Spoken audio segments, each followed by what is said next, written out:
একটা গল্প বলি। আমার মিসেস বাসনা বিশ্বাস, যে 95-এ যাকে আমি বিয়ে করেছি রেজিস্ট্রি ম্যারেজ, যেইটা দেখিয়ে ভোটার লিস্টে নাম উঠেছিল, তারপরেও সে ভোট দিয়েছে। আজকে 2002-এ তার ভোটের নাম নেই। এনিওয়ে, তারপরে সেকেন্ড লিস্ট যখন বেরোলো বিবেচনাধীন, এখন ডিলিট হয়ে গেছে। কি করে এগুলো সম্ভব হচ্ছে? তার মানে নির্বাচন কমিশন যেগুলো করছে সেগুলো দেশের আইনকেও মানছে না, কোর্টকেও মানছে না। এফিডেভিটটা করতে কি হয়, রেজিস্ট্রি ম্যারেজটা তো করতে কি হয়, তাহলে আইনকেও তারা মানছে না। আমার বউয়ের নামটা ডিলিট হয়ে গেছে। তো এই তো মোদিজির সরকার। তো নির্বাচন কমিশন, ইডি, এরা সবই তো মোদিজির দালাল, সবই তো সেন্ট্রাল গভর্নমেন্টে।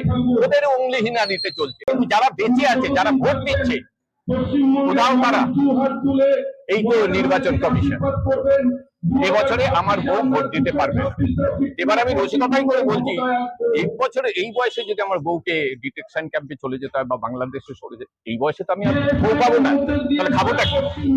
এই তো আমাদের বিজেপি সরকার। ছি! আর শুভেন্দু অধিকারী যে নিজেকে ভাবি মুখ্যমন্ত্রী বলছে, লিখে নিন, ওর ক্যারিয়ার এবারে শেষ হয়ে যাবে। বিজেপিকে তো চেনে না।